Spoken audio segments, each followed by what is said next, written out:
श्री शिवाय नमस्तु भयम। हर हर महादेव। दोस्तों, आप सभी लोग जानते हैं कि 14 जून 2024 के दिन यहां पर शुक्रवार अष्टमी तिथि पड़ रही है। इसीलिए दोस्तों, इस दिन का महत्व बहुत ही ज्यादा बड़ा होता है और इस दिन आप लोगों को 11 चावल के दाने वाला उपाय जरूर करना चाहिए, जो कि पंडित जी ने अपनी अभी की ही कथा में यहां पर बताया हुआ है। तो दोस्तों, इस उपाय को आपको कैसे करना है, कब करना है, कहां पर करना है और उपाय को करते समय आपको किन किन बातों का ध्यान रखना है, यह सारी जानकारी हम आपको इस वीडियो में देंगे। तो चलिए दोस्तों, उपाय को शुरू करते हैं। देखिए, यह दिन इतना खास होता है, इतना महत्वपूर्ण होता है। देखा गया है कभी कभी बड़े बड़े पूजा पाठ अनुष्ठान से जो मनोकामना पूर्ण नहीं होती है, वह शुक्रवार के दिन एक छोटे से उपाय करने से ही आपकी मनोकामना पूर्ण हो जाती है। और बहुत सारे लोगों ने इस उपाय को किया भी है और उनको इस उपाय को करने का फल भी जरूर मिला है। अगर आप लोग भी इस उपाय को 14 जून 2024 के दिन यहां पर शुक्रवार अष्टमी तिथि के दिन करना चाहते हैं, तो आप इस उपाय को पहले अच्छे से समझ लेना, सुन लेना, उसके बाद करना। आपको इस उपाय का फल जरूर मिलेगा और इस उपाय को करने से आपके घर में चाहे किसी भी प्रकार की दुख और समस्या क्यों ना चल रही हो, आपको उसका कारण भी नहीं पता है कि भाई यह समस्या किस कारण से चल रही है। उसका कुछ भी कारण हो सकता है, जैसे पितृदोष हो सकता है या किसी भी तरह का मंगल दोष भी हो सकता है, और भी बहुत तरह के दोष होते हैं, कुछ भी हो सकता है। पर आपको इस उपाय को करने के लिए अपने दोष को पता लगाने की भी जरूरत नहीं है। 14 जून 2024 शुक्रवार अष्टमी तिथि के दिन 11 चावल के दाने वाला उपाय को आप लोगों को कर लेना है। दोस्तों, अब हम समझते हैं इस वाले उपाय को हमें करना किस समय है। तो सबसे पहली बात दोस्तों, हम समझते हैं कि यह 11 चावल के दाने वाला उपाय करना किसको है। तो देखिए, यहां पर सीधी सी बात है कि यह 11 चावल के दाने वाला जो उपाय है, यह किस लिए किया जा रहा है। यह मनोकामना को पूर्ण करने के लिए किया जा रहा है, या आपके जीवन में जो दुख और परेशानियां हैं उनको दूर करने के लिए किया जा रहा है, या आपका कोई बड़ा काम है जो कि नहीं हो पा रहा है, आप उसके लिए इस उपाय को कर सकते हो। तो सीधी सी बात यह है कि आप अपनी किसी भी प्रकार की मनोकामना के लिए इस वाले उपाय को कर सकते हो। तो यह उपाय वह व्यक्ति कर सकता है जिस व्यक्ति को अपनी किसी भी प्रकार की मनोकामना भगवान शिव जी से पूर्ण करवानी हो। और अगर कोई भी माताएं बहनें जो है अपने घर की सुख और शांति के लिए, घर में धन समृद्धि को बढ़ाने के लिए वाला उपाय करना चाहती हैं, तो घर की जो बड़ी माताएं बहनें होंगी वह इस 11 चावल के दाने वाला उपाय को विशेष रूप से करें, क्योंकि माताएं बहनें घर की लक्ष्मी होती हैं और जब घर की लक्ष्मी कोई विशेष उपाय करती है तो उसका फल ही बहुत जल्दी मिल जाता है और बहुत बड़ा होकर मिलता है। अन्यथा इस उपाय को कोई भी व्यक्ति कर सकता है, चाहे वह बड़ा हो, चाहे वह छोटा हो, चाहे वह बच्चा हो। जिस व्यक्ति को यह 11 चावल के दाने वाला उपाय समझ आ गया, वह व्यक्ति इस 11 चावल के दाने वाला उपाय को शुक्रवार के दिन जरूर करे, क्योंकि उसको इस उपाय को फल बहुत ही जल्दी मिल जाएगा। क्योंकि शुक्रवार के दिन भगवान शिव जी बहुत आसानी से प्रसन्न हो जाते हैं। तो आइए अब हम समझते हैं कि इस 11 चावल के दाने वाला उपाय को आपको करना कैसे है और इस उपाय को करने का जो समय है वह क्या है। तो देखिए, इस 14 जून 2024 शुक्रवार अष्टमी तिथि 11 चावल के दाने वाला जो उपाय है, यह मुख्य रूप से सुबह के समय होगा। किस समय होगा? सुबह के समय होगा। आपको कोशिश यही करनी है कि सुबह के समय हम इस 11 चावल के दाने वाला उपाय को कर लें। पर किसी कारणवश अगर आप सुबह इस उपाय को ना कर पाओ, आपको कहीं काम से जाना हो या किसी और काम की वजह से आप उपाय को ना कर पाओ, तो आपके पास फिर दूसरा मौका रहेगा, जो कि शाम के समय का रहेगा, प्रदोष काल का रहेगा। अब भाई, प्रदोष काल का समय भी एक बहुत ही लोगों के मन में प्रश्न बन जाता है कि भाई यह समय होता कब है, कितने बजे से लेकर कितने बजे यह समय होता है, ताकि हमें उपाय के लिए जो है करने का समय पता लग जाए। तो हम आपको बता दें, प्रदोष काल का जो एक समय होता है, शाम का समय, वो होता है शाम के 6 बजे से लेकर शाम के 7 बजे के बीच का। इस समय के बीच में आप उपाय को करेंगे तो आपको उस उपाय का जरूर फल मिलेगा। तो शाम के 6 बजे से लेकर शाम के 7 बजे के बीच में आप लोग इस 11 चावल के दाने वाला उपाय को कर सकते हो। तो भैया, बहुत सारे लोग यहाँ पर यह प्रश्न भी जरूर करेंगे कि भाई हम तो नौकरी पर जाते हैं, हम अपनी ड्यूटी पर जाते हैं और आने में हमें देर हो जाती है, तो उस जगह पर हमें क्या करना चाहिए? तो देखिए, उन लोगों को भी टेंशन लेने की जरूरत नहीं है। अगर आप लोग इस उपाय को शाम के समय प्रदोष काल में कर रहे हैं और अगर आप आने में देरी भी हो जाती है, आपको आने में 7 बजे तक आप नहीं पहुंच पाते हो, तो भाई आप 7 या रात 8 बजे तक भी अगर उपाय को करोगे तो भी चल जाएगा। और अगर इससे भी थोड़ा देर हो जाती तो भी आप उपाय को कर सकते हो, क्योंकि शुक्रवार का दिन है। यह दिन बहुत ही कम आता है पूरे साल भर में, इसलिए जब आपको मौका मिल जाए, जब आप इस उपाय को जरूर कर लेना। कोई भी उपाय हो, आप कभी भी कर सकते हो। शुक्रवार के दिन बस कोशिश करना कि समय के थोड़ा अंतर्गत ही कर लो, पर किसी कारणवश अगर ना कर पाओ तो फिर आप थोड़ा देरी से भी कर सकते हो। आपको उपाय का फल जरूर मिलेगा। तो चलिए जानते हैं क्या है वह उपाय। लेकिन उससे पहले एक प्रार्थना, अगर आप चैनल पर नए हैं तो कृपया चैनल को सब्सक्राइब अवश्य कर लेने। देखिए, इस अष्टमी की तिथि में आपको पूज्य गुरुजी द्वारा बताए गए सिर्फ 2 या 3 बहुत ही खास उपाय करने हैं, जिनसे ये पहले उपाय उन लोगों को करना है जिन्हें अपनी जीवन में बहुत ज्यादा आर्थिक समस्याओं का सामना करना पड़ रहा है। एक एक रुपए को खर्च करने से पहले कई बार सोचना पड़ रहा है। धन अगर उनके पास भी रहा है तो कहानी रोग में, कहानी बीमारी में खर्च हो जाता है। तो ऐसे लोगों को यह पहले उपाय करना है। चलिए अब बात करते हैं गुरुजी के इस पहले खास उपाय के। बड़े में इस उपाय के लिए आपको एक लूट जल ले लेना है, लोटा स्टील का लीजिएगा। आपको तांबे का या फिर और कोई भी धातु का लोटा नहीं लेना है, आप सिर्फ स्टील का लोटा लेंगे। यह पूरा लोटा आप जल से भर लेंगे। आपके किचन में जो भी पानी रखा हुआ हो, चाहे बाल्टी में रखा हो, चाहे मटके में रखा हो, उसे जल को आप इसे एक लॉट में पूरा भर लेंगे और साथ ही साथ इसमें 1 चम्मच या 2 चम्मच कचगे का दूध मिला लेंगे। फिर इसी के साथ आपको लेना है सिर्फ 11 चावल के दाने। 11 चावल के दाने जो भी आप लेंगे वो कहानी से भी खंडित नहीं होने चाहिए, टूटे हुए नहीं होने चाहिए। अब ये सारी सामग्री लेकर आपको पहुंच जाना है शिवालय। पूज्य गुरु जी ने कहा कि इस अष्टमी की तिथि में आप यह उपाय सुबह भी कर सकते हैं और शाम को भी कर सकते हैं।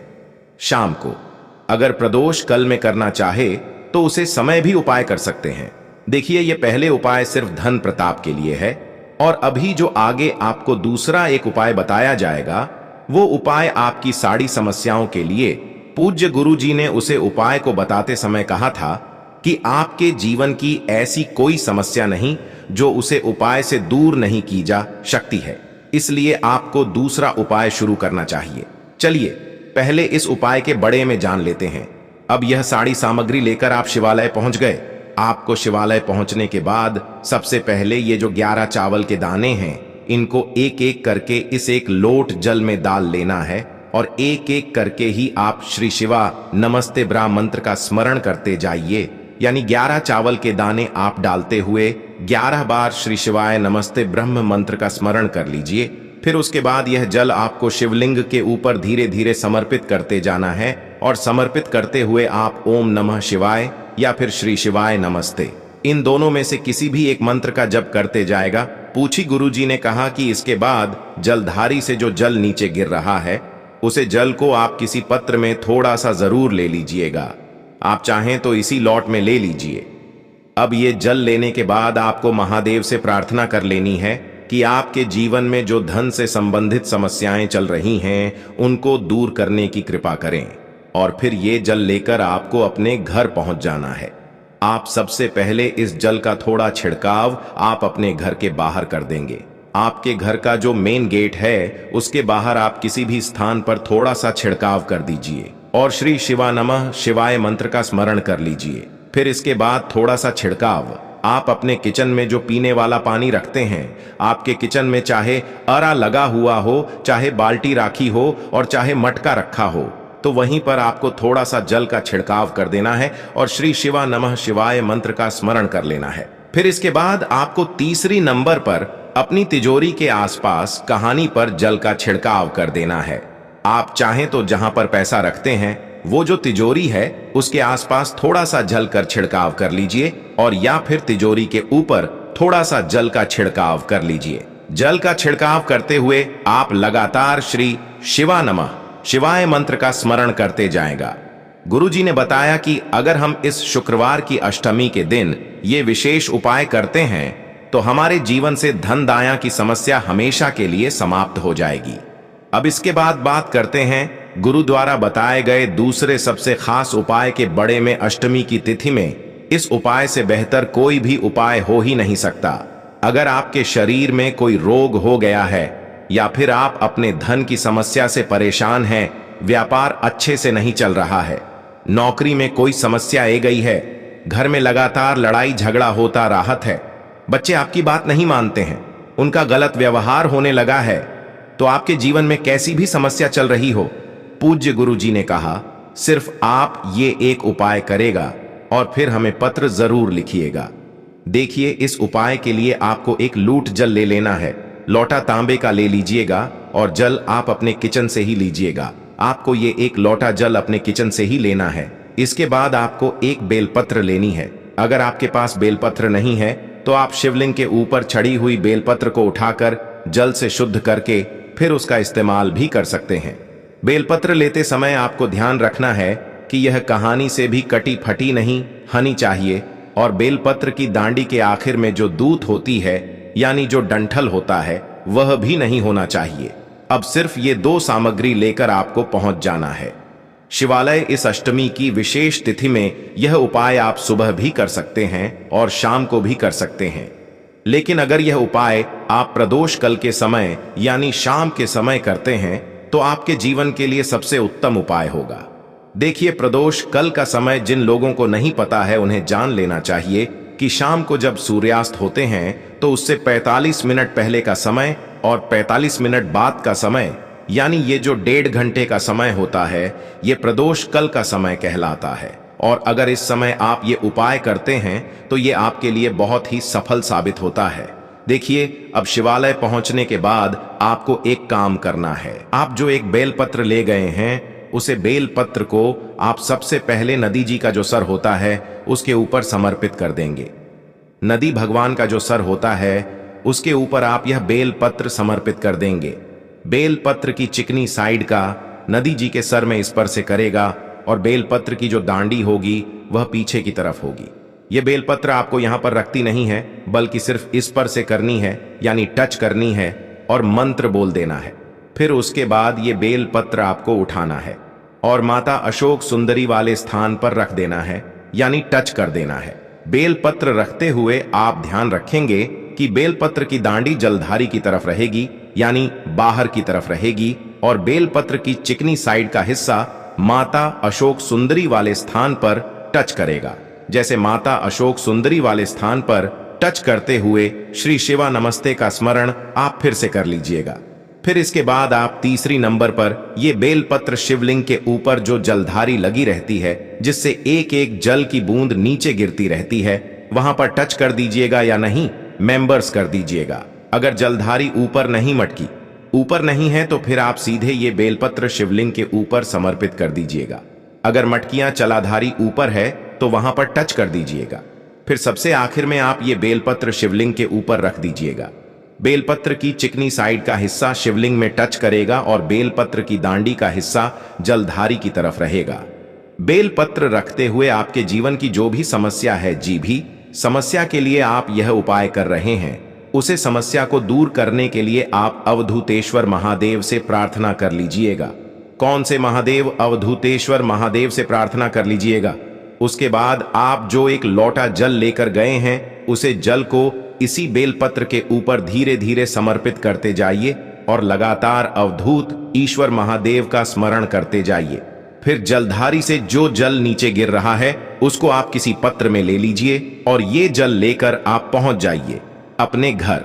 अब आप अपने घर में जो पीने वाला पानी अपने किचन में रखे हुए हैं यानी आपका रो लगा हुआ है या फिर जहां मटकी या बाल्टी राखी हुई है जिसमें आपका पीने वाला पानी है, उसे पीने वाले पानी में आपको ये जल मिला देना है और फिर इस पूरे जल का आप सभी को आचमन करना है। अगर आपके बच्चे बिगड़ रहे हैं तो बच्चों को ये पानी पिलाया। अगर आपके जीवन में व्यापार नौकरी इन सभी में तरक्की नहीं हो पा रही है तो आप इस जल को या फिर जिनको भी धन प्रताप से संबंधित समस्या चल रही है, घर में लड़ाई झगड़ा जिनके हो रहा है, किसी भी प्रकार की समस्या है, तो तो आप सभी को इस जल को लगातार पीना है और पीने के साथ साथ महादेव से प्रार्थना कर लेनी है। पूज्य गुरु जी ने कहा कि अगर हम इस शुक्रवार के अष्टमी में यह विशेष उपाय करते हैं तो हमारे जीवन के सारे संकट, सारे कष्ट अब दुर्तेश्वर महादेव की कृपा से बहुत ही जल्द समाप्त हो जाते हैं। तो आपको ये विशेष उपाय शुक्रवार की अष्टमी में करने से बिल्कुल भी नहीं चकना है। अब इसके बाद बात करते हैं सबसे आखिरी और सबसे चमत्कारी उपाय के बड़े में, जो शुक्रवार के दिन आपको सिर्फ 2 इलायची से करना है, क्योंकि शुक्रवार का दिन माता लक्ष्मी को समर होता है और इलायची द्वारा किया माता लक्ष्मी को बहुत ही प्रिय होता है और माता लक्ष्मी हमारे जीवन में धन धन्य की वृद्धि करती हैं। देखिए, इस उपाय के लिए आपको सिर्फ 2 हरी इलायची लेनी है और साथ ही साथ थोड़ा सा शहद लेना है। थोड़ा सा शहद आप 1 चम्मच शहद ले लीजिएगा। देखिए, 2 इलायची आप जो लेंगे वो हरी इलायची बिल्कुल हनी चाहिए, क्योंकि दुकानों में इलायची सूख जाती है और वो हरी इलायची ना होकर कुछ पीले रंग की हो जाती है। तो आपको ध्यान रखना है कि आप हरी इलायची जी लेंगे। आप ये 2 हरी इलायची चोर 1 चम्मच शहद लेकर आपको शिवालय पहुंच जाना है। पूज्य गुरु जी ने कहा कि पूरे दिन में आप किसी भी समय इस उपाय को कर सकते हैं। शिवालय पहुंचकर सबसे पहले आप जो 2 हरी इलायची लेकर आए हैं, उसे हरी इलायची को शिवलिंग के ऊपर समर्पित कर दीजिए और श्री शिवा नमस्ते ब्रह्म मंत्र का स्मरण कर लीजिए। फिर उसके बाद जो आप शहद लेकर आए हैं, 1 चम्मच या आधा चम्मच जितना भी वो पूरा इन इलायची के ऊपर समर्पित कर दीजिए। इन्हीं दोनों हरी इलायची के ऊपर पूरा शहद समर्पित कर दीजिए और श्री शिवाय नमस्ते ब्रह्म मंत्र का काम से काम 11 बार या 21 बार स्मरण कर लीजिए। फिर इसके बाद आपके जीवन में जो धन से संबंधित समस्या है उसको महादेव से दूर करने की प्रार्थना कर लीजिए। पूज्य गुरु जी ने कहा कि इलायची के द्वारा माता लक्ष्मी हमसे अति शीघ्र प्रसन्न होती है और हमारे जीवन से धन दान की समस्या हमेशा के लिए समाप्त होकर सुख, समृद्धि तथा वैभव की प्रताप होती है। तो दोस्तों, ये थे पूज्य गुरु जी द्वारा बताए गए 3 बहुत ही खास उपाय। अगर आपको जानकारी अच्छी लगी हो तो वीडियो लाइक करेगा। मिलते हैं फिर एक नए वीडियो के साथ। श्री शिवाय नमस्ते।